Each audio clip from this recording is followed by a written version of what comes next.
Il y a des destins qui défient toute logique, des vies qui commencent dans la nuit mais qui finissent par éclairer le monde entier. Celle d'Oprah Winfrey est l'une de ces histoires rares, presque impossibles. Et pourtant, tout est vrai. Oprah a toujours affirmé que la loi de l'attraction et la gratitude ont été essentielles à sa réussite. Issue d'un milieu très pauvre, elle a utilisé la visualisation et les affirmations pour se projeter vers un futur différent. Elle a dit un jour « Vous devenez ce que vous croyez ». Elle naît en 1954, dans une Amérique encore marquée par la ségrégation, par la pauvreté, par le silence imposé à ceux qu'on n'écoute pas. Elle est noire, elle est fille, elle est pauvre. 3 raisons, dit-on, de ne jamais sortir de l'ombre. Elle grandit dans une cabane délabrée du Mississippi, élevée par sa grand-mère, à peine vêtue, pieds nus dans la boue, récitant des versets de la Bible dans une église trop grande pour ses rêves d'enfant. Elle n'a rien, mais déjà, elle croit en quelque chose. Elle croit qu'il existe une lumière au bout du tunnel. Elle sent qu'elle n'est pas née pour se taire, qu'elle n'est pas née pour se plier. Elle sent que sa voix, un jour, comptera. Et pourtant, la vie la malmène. À 9 ans, elle est abusée.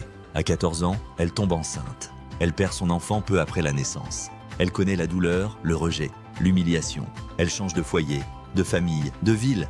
Chaque fois, elle doit recommencer. Mais jamais, elle n'abandonne.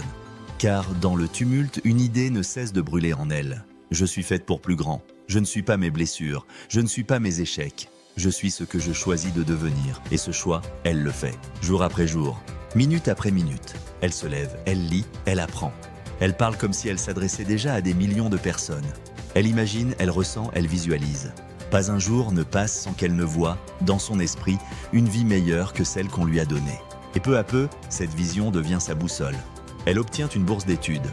Elle entre à la radio, puis à la télévision. Là encore, on lui dit « Tu n'as pas le profil. Trop expressive, trop intense, trop humaine. » Elle ne correspond à aucun moule. Alors elle crée le sien. C'est là que commence la légende. Avec The Oprah Winfrey Show, elle transforme un simple plateau télé en un espace sacré de transformation intérieure. Les gens ne viennent pas pour consommer. Ils viennent pour ressentir, pour s'ouvrir, pour guérir. Oprah ne fait pas que parler, elle élève. Elle ne fait pas que réussir, elle inspire. Et tout au long de ce parcours hors du commun, elle ne cesse de répéter cette phrase qui a guidé sa vie. Vous devenez ce que vous croyez, pas ce que vous espérez, pas ce que vous souhaitez, mais ce que vous croyez avec certitude. Elle a cru qu'elle pouvait devenir plus que ce que le monde voyait. Et elle l'est devenue. Aujourd'hui, Oprah n'est pas seulement une milliardaire, une icône ou une animatrice légendaire. Elle est une preuve vivante. La preuve que même les cicatrices les plus profondes peuvent devenir des ailes. La preuve que la foi, la gratitude, la visualisation et l'amour de soi peuvent briser les chaînes de n'importe quel destin. Elle a changé le monde, en commençant par croire en elle-même. Alors, la question aujourd'hui, ce n'est pas « peux-tu réussir ?» La vraie question, c'est « es-tu prêt à croire en toi aussi fort qu'elle a cru en elle ?» Parce qu'au fond, la seule chose qui te sépare de ta grandeur, c'est ce que tu crois possible.